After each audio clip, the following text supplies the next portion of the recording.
সকলকে আমি বলি রানা ফ্যামিলি ব্লগে তোমাদের সকলের স্বাগত। আশা করি তোমরা সকলে ভালো আছো আর আমরাও ভালো আছি। আর এখন বাজে 9:45 বেজে গেছে, আমি এখনও পর্যন্ত চান করতে দিতে পারিনি। আর আমার অবস্থা দেখো, সকাল থেকে ঘেমে চান করে গেলাম। আর এই যে খাবার বানাচ্ছি, কালকেরই ইয়েটা করেছিলাম, ধোসাটা করেছিলাম, একটু ব্যাটার রয়ে গিয়েছিলো, এইটাতে এইগুলো করছি। আর এই 2-4টা বেশি হয় না, আজকেগুলো একটু ভেঙে গেল। আর এই যে আলুর দম করে রেখেছি, ছোটো আলুর দম। আর হচ্ছে চলো তাড়াতাড়ি এটা করে রেখে দিয়ে আমি চান করতে যাই। আর অনেকটা দেরিও হয়ে গেল, 10টা বেজে গেল, এখনও চান করতে যেতে পারিনি। জামা কাপড় কেচে দিয়ে এসেছি, ছাদে মিলে দিয়ে এসেছি জামা কাপড়। ছুটে যাই, যে আগে এইটা করে চান করতে যাই। পুজো হয়ে গেছে, পুজো করে যে ঠাকুরের সেবাটা তুলে নিয়েছি। কালকে তোমাদের দাদাভাই মিষ্টি এনেছিল, এই যে সেবাটা তোলা হয়ে গেছে, তুলে রেখে দিয়েছি। দিয়ে ঠাকুরের বাসন ধুয়ে নিয়েছি। এখন বাজে গেল মনে হয় 11:15 বাজে। আমার জোর খিদে পেয়েছে, চলো খাওয়া দাওয়া করে নিই, নিয়ে সবজি কাটবো। কি রান্না বান্না করি অবশ্যই তোমাদের সাথে শেয়ার করব, দেখতে থাকো আমার ভিডিওটা। আমি উচ্ছে কেটেছি, এটা করলা ভাজাটা করব ছেলের জন্য, আর এটা করলা আলু ভাজাটা করব আমাদের জন্য। বেশি এতে করলা দিয়ে 3-4টে করলা আছে, আর এতেও কটা আছে। দেখো করলা কত, দেখো পোকা, দেখো শুধু এতগুলো করলা নষ্ট। তোমার দাদাভাই বলবে এই তো 2 দিন হলো, 1 দিন হলো করলা এনে দেবো, কোথায় শেষ হয়ে গেল। যদি দেখো এইরকম যদি এত নষ্ট হয়, দেখো 1 দিনের বেশি ভাজা হয়ে যেত। এই যে দেখো সব কিরম ভিতরে পোকা, দেখো দেখো। দেখতে করলাগুলো কত সুন্দর বাইরেটা থেকে, ভিতরে যে এরকম পোকায় ভর্তি, কী করে মানুষ দেখে বুঝবে। চলো সবজি টবজি কেটে নিয়েছি। এই যে দেখো কলমি শাক ভাজা হবে, করলা আলু ভাজা করব। আর ছেলে আজ নিরামিষ, মানে নিরামিষ বলতে কি আজকে মাছ মাংস ডিম কিছুই খাবো না, তো ওই জন্য ছেলে শুধু করলাই খায়, ভালোবাসে। ওই জন্য শুধু ওর জন্য করলাটা ভাজা করে দেবো। আর ঝিঙে কেটে রেখেছি, ঝিঙেটা ভাতে দেবো। আম দিয়ে টকের ডাল হবে। আর হচ্ছে যে একটা আধখানা আলু দিয়েছি, ভাতে দেবো ছেলের জন্য। চলো রান্নাবান্নাগুলো তাড়াতাড়ি বসিয়ে দিই। দেখো হাত থেকে কাপটা গেল, ধুস করে হয়ে গেল তার ডান্ডি ভেঙে। আর কী হবে, কেউ যাও ফেঁকে দিতে হবে, আর কী করা যাবে। এখানটা সেদিকে পড়ে গেল, চটে গেল, এখানটা পড়ে গেলে ভেঙে গেল, ব্যাস সামলাইট মিটে গেল। এবার এটাকে দিই ডাস্টবিনে ফেলে। আর ভাঙা জিনিসগুলোকে আমি একদম রাখা পছন্দ করি না। আর এদিকে ডাল সিদ্ধ বসিয়ে দিয়েছি, মুসুরির ডাল, আম দিয়ে টকের ডাল হবে। ভাতের জল বসিয়ে দিয়েছি, এর মধ্যে আলু সিদ্ধ দিয়ে দিয়েছি। আর চলো একে একে রান্নাগুলো করে নিই। আর এই যে অন্য করা জামা কাপড় ছাদে সেই দিয়ে এসেছিলাম, এগুলো তুলে দিয়ে গেছে, এইগুলো সব দিইনি ওপরে। এই টাইটিগুলো সব এখানে রেখে দিয়েছি। তোমাদের দাদাভাইয়ের গেঞ্জি আর প্যান্ট জামাগুলো আছে, যাই নিয়ে আসি ছাদ থেকে। হ্যালো বন্ধুরা, এই যে দেখো আমার কি অবস্থা, কি বলবো। একটুখানি ঘরে এসেছি পাখা চালিয়ে বসবো বলে। আর বাইরের ঘরটা যে পাখা চালিয়ে বসতে পারবো না, তার কারণ হচ্ছে মুখের ভিতরে ঘাম ঢুকে যাচ্ছে। আর বাইরে রান্না করছি তো ঝাঁঝটা পুরো সব চলে আসবে ঘরের ভিতর, মানে চারিদিকে ভর্তি হয়ে যাবে। আর এই যে এটাকে খালি গায়ে করে দিয়েছি, এত ঘাম দিয়েছে জামা পুরো ভিজে গেছে। সকালবেলায় ঘুম থেকে উঠে জামা প্যান্ট পরে দিয়েছি, সে জামা পুরো ভিজে গেছে, এত ঘাম দিয়েছে। আর আমি রান্না বসিয়ে দিয়েছি, ভাত আলু সিদ্ধ ঝিঙে সিদ্ধ মানে ভাতের সঙ্গে দিয়ে দিয়েছি। আর হচ্ছে যে ডালটা সিদ্ধ হয়ে গেছে, মুসুরির ডাল, আম দিয়ে মুসুরির ডাল হবে, সিদ্ধ হয়ে গেছে। বাবা নাড়াস না বাবা। আর হচ্ছে যে হয়ে গেছে, শাকটা ভাজা বসিয়ে দিয়ে এসেছি। আর রান্নাটা করতে পারলে মাছি, কি কষ্ট যে হচ্ছে গরমে, জানে জ্বালায় মরে গেলাম। এই এখন থেকে যদি এত গরম পড়ে, বৈশাখ জ্যৈষ্ঠ মাসে মনে হয় আর কিছু করতে হবে না মানুষকে, সব মানুষেরই। আমরা নয় ঘরের মধ্যে রান্না বান্না করছি, কষ্ট হচ্ছে ঠিক আছে। আমি শুধু ভাবি যারা রাস্তায় থাকে, বা আমার বাবাদেরকেই বলি, আমার বাবারা তো মাঠে থাকে, তো এই যে এখন এবার গরমের দিন হবে কচু ছেঁচা, কচুতে জল টল দেয়া, ওইটাকে ছেঁচাই বলে।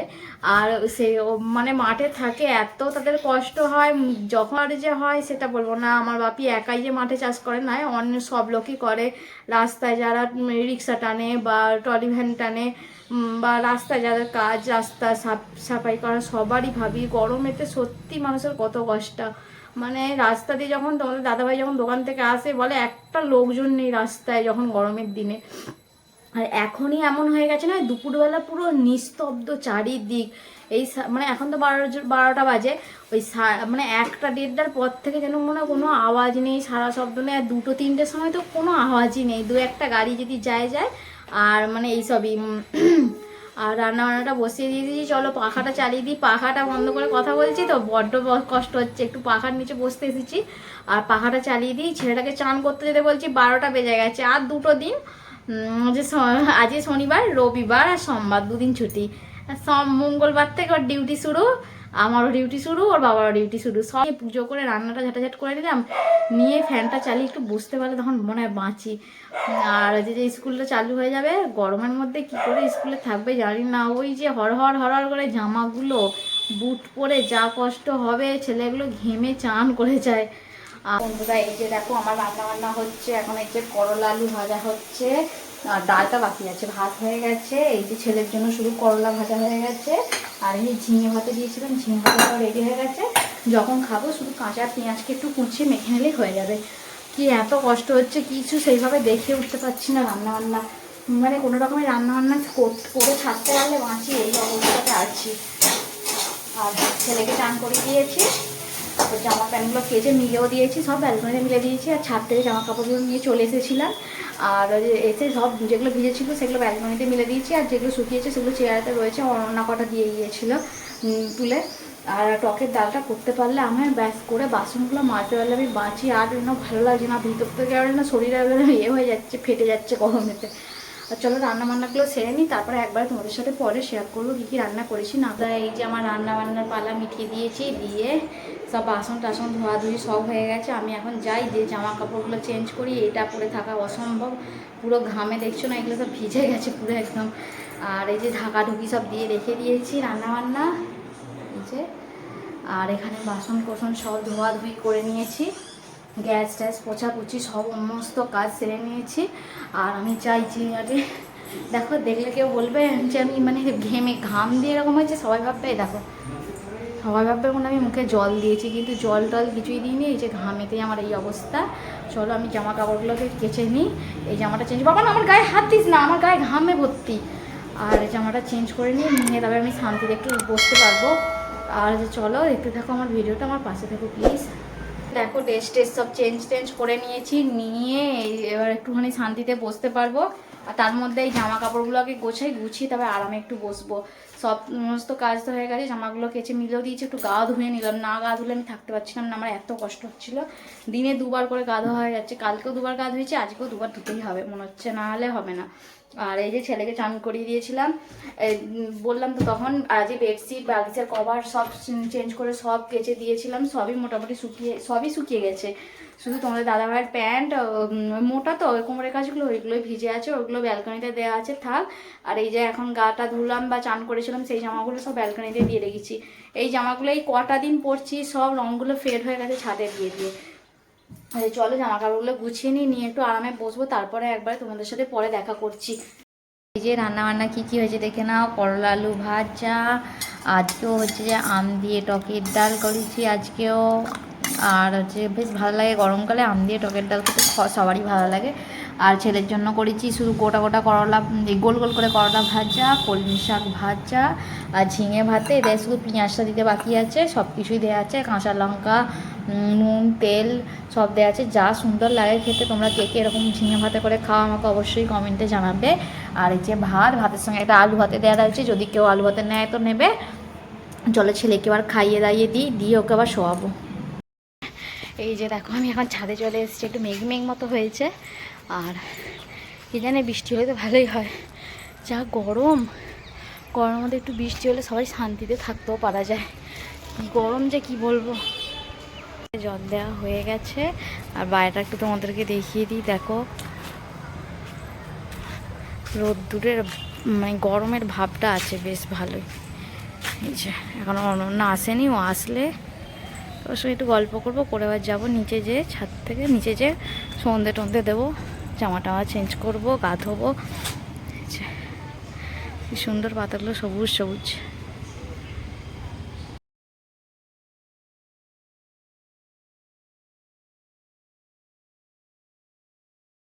এবার এখন সন্ধে টন্ধে দিয়ে দিয়েছি, আর আকাশটা কেমন চকাং করছে, ঘর করছে। কি হবে কে জানে, বৃষ্টি হলে তো ভালোই হয়, গরমে মরে যাচ্ছি, অবস্থা খারাপ। চলো এখন একটু বসি আগে। বন্ধুরা এই যে দেখো অনেক কষ্টে উঠে এসেছি, 10টা বাজে 10 মিনিট বাকি। অনেক কষ্টে উঠেছি রান্না করবো বলে, গরমেতে আর রান্না বান্না করতে মানে বাসার নিচে থেকে উঠতে ইচ্ছা করে। আর আমার অবস্থা দেখো, চুল টুল একদম পাখির বাসা করে রেখে দিয়েছি, চুলগুলো ভালো করে টাইট করে ওপর দিকে আটকে রান্না বান্নার জোগাড় যন্ত্র করতে শুরু করি। 10টা বেজে গেল। আর কি রান্না হয় দেখো, এই যে মুগ কড়াই ভিজিয়ে রেখেছি। মুগ কড়াইটা আজকে তো অন্ডা ফন্ডা পড়বে না, কিন্তু অন্ডা ছাড়াই একটু পেঁয়াজ টিয়াজ দিয়ে করবো। অন্ডা তো পড়বে না আজকে। পেঁয়াজ টমেটো আদা রসুন এইসব দিয়ে করবো। আর এখানে দুধ আছে, ওরা রাত্রিবেলা দুধ খাবে। চলো আমি তাড়াতাড়ি তেল ঢালছি। কালকে তো তোমার দাদা ভাইকে দিয়ে আদা রসুনটা ছাড়িয়ে দিয়ে রাখিয়েছিলাম। কালকে তাড়াতাড়ি দোকান থেকে চলে এসেছিলো, ওকে বললাম যে তুমি একটু আদা রসুনটা ছাড়িয়ে দাও, ও একটু ছাড়িয়ে দিয়েছিল। আর এই যে এখানে সর্ষের তেলটা ঢেলে নিয়েছি, সাদা তেলটা ঢালবো। আর এই যে পেঁয়াজ কেটে নিয়েছি, টমেটো কেটে নিয়েছি, আর কড়াইটা সিদ্ধ করে নিয়েছি। একবার সিদ্ধ করলাম কি হলো দেখছি কড়াইগুলো সিদ্ধ হয়নি। আর ভালো মানে একবার সিদ্ধ করলে ভালো লাগে, বারবার জলটা আবার বেশি দিয়ে দিলে আবার তো বেশি ঘন্ট হয়ে যায় বেশি সিদ্ধ হয়ে গেলে। আর জল বেশি দিয়ে দিলে ভালো সিদ্ধ হয় না। জল কম দিয়ে সিদ্ধ করেছি, দেখছি জল নেই। আবার সিদ্ধ করেছি, জানি না হয়েছে কি না হয়েছে। আর ছোটবার রান্নাগুলো সেরে নিই, ঘাম দিতে শুরু করে দিয়েছে। একবার জায়গায় ঘরে বসে পড়ছি, আর একটা মাকে গিয়ে বসে পড়েছিলাম না, ঘাম দিয়ে দিচ্ছে। গরমে যে নাজেহাল, আবার বলছে নাকি বেশি গরম পড়বে, জানি না গরমে কি করবো। তাড়াতাড়ি মানে গরমে করতে চাই না, ওপরওয়ালার কাছেই পৌঁছে যেতে হয়। এবার চলো তাড়াতাড়ি রান্নাটা বসিয়ে দিই, দিয়ে বিছানাটা পরিষ্কার করে নিচ্ছি। ততক্ষণ কড়াইটা সিদ্ধ বসিয়ে দিয়ে তারপরে এসে আটা মাখালাম। আর বাকি এই যে তেলগুলো কাটছি, তেলগুলো ঢেলে রাখলে কালকে মানে সুবিধা হবে রান্না করার। নাহলে এই কাটবো সঙ্গে সঙ্গে রান্না হবে, এরকম করে আমার আবার মানে কাজ করে বোঝানো। সবসময় সব জিনিস হাতের সামনে থাকলে ঠিক আছে, আর হাতের সামনে না থাকলে আমার মাথা গরম হয়ে যাবে। নাহলে আমি এদিকে আমার সবসময় সব ঠিক, কিন্তু আমার মাথা একটুতেই মাথা গরম। আর হচ্ছে যে মাথা গরম হয়ে যায়, আমার মাথা ঠান্ডাও হয়ে যায়, সব রকমই হয়ে যায়। আর একা একা থাকি তো কার উপর রাগ দেখা, ও একজন মানুষ আছে রাগ দেখানোর। আর তার উপরই সবসময় সব রাগ দেখাই। কেউ কিছু যদি বলে কাউকে তো উত্তর দিতে পারি না। লোক আমি দোষ না করলে লোকের থেকে কথা শুনি, দোষ করলে লোকের থেকে কথা শুনি। আর যে আমি বাইরের লোকের সঙ্গে কিছুই বলি না, যে যা বলে আমি চুপচাপ শুনে চলে আসি। আর এসে আমার বোর্ডের ওপর যত ঝালগুলো ঝাড়বো, যে কেন বললো, ওরা কেন আমাকে এরকম করে বললো। আমি কাউকে কিছু বলি না বলে সবাই শুধু আমাকে যা ইচ্ছে বলে দিয়ে চলে যায়, এরকম বলি। রাগের মতো এরকম বলেছি। আর কালকে তোমাদেরকে বলছিলাম না গ্যাসটা নিয়ে কিছু লোকটাকে বলেছে, সত্যিই গ্যাসটা নিয়ে লোকটাকে বলেছে। খারাপ লাগে সবসময় কেউ কাউকে কিছু বললে, নিজের নয় তো ঘর নয় তো মানে কেউ আমার জন্য কোনো জিনিস দিতে আসছে, দুধওয়ালা গ্যাসওয়ালা, তাদেরকে কথা শুনলে না খারাপ লাগে। তারা হচ্ছে যে তাদের সেটা ইনকাম করার একটা জিনিস, যে হ্যাঁ তারা এইটা করে তাদেরকে খেতে হয়। আমিও যেমন একটা কাজ করে খাই, তেমন তারাও একটা কাজ করে খায়, তাদের এইটাই কাজ। তাদেরকে এরকম করে বললে হয় না। কেউ কোনোদিনও জানে না কার কলিং বিল কোনটা থাকে। এতগুলো লোক থাকলে, একটা বিল্ডিংয়ের মধ্যে এতগুলো লোক ভাড়া থাকলে কেউ জানে না কোনটা কার। সেই কারণে কাউকে কোনোদিনও কথা শোনানো উচিত নয়।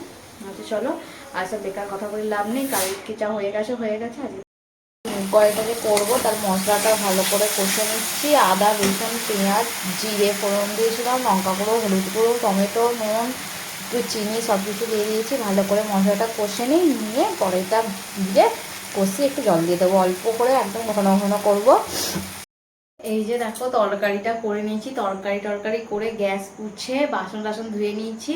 আগে 10 মিনিট 5 মিনিট পাখার হাওয়ায় বসি, 5-10 মিনিট বসার পর আবার এসে রুটি করব। মানে গরম হচ্ছে, যা কষ্ট হচ্ছে ভালো লাগছে না, গরমের মধ্যে আমার না বড্ড কষ্ট। চলো যে বসি, একটু পরে এসে রুটি করে মুখ টুক ধুয়ে একদম ফ্রেশ হবো, তারপরে শোয়ার সময় ড্রেস চেঞ্জ করে শুতে পারলে বাঁচি। এখন তোমাদের দাদাভাই আসেনি, এখন কটা বাজে 10:30 মনে হয় বেজে দাও দেখি, 11:30 বাজে, 10:42 হয়ে গেছে। আসবে একটু পরে চলে আসবে, যতক্ষণ আমি একটু বসে যাই, তারপরে আসুক। না আসলে রুটি করবো। এসে তো সঙ্গে সঙ্গে খেতে চায় না, একটুখানি বসে বলে আমার এসে সঙ্গে সঙ্গে খেতে ইচ্ছা করে না। কিন্তু ছেলের যখন স্কুল থাকে তখন খেতেই হয়, কিছু করার নেই। আস্তে আস্তে এসেই খেয়ে তাড়াতাড়ি না শুলে সকালবেলা উঠতে কষ্ট হয়। এমনি শুধু 12টা বেজে যায় না, ভীষণ কষ্ট হয়। ছেলেটারও কষ্ট হয়। ছেলেটাকে বলি তুই খেয়ে শুয়ে যা, পাপা কখন আসবে, তোর সকালে স্কুল। না ও শোবে না। আর এখন তো সময় হবেই না, না মানে শোয়ালে ওরই কষ্ট শরীরে হবে। দুপুরবেলা আসতে দেরি হয়ে যাবে, আবার বিকেলবেলা পড়া আছে, আবার ঘরে এসে তো পড়তে বসতেই হবে। উঁচু ক্লাসে উঠছে মানে পড়াশোনা না করলে সবসময় হবে না। আচ্ছা চলো যাই ঘরে বসে। ওর নাম তোমার নাম কি বলে দাও? আবির রানা। ওর নাম আবির রানা, আর ওকে সবাই ডাকে রিসু। এসছে, এখন বাজে 11টা বাজে 10 মিনিট বাকি।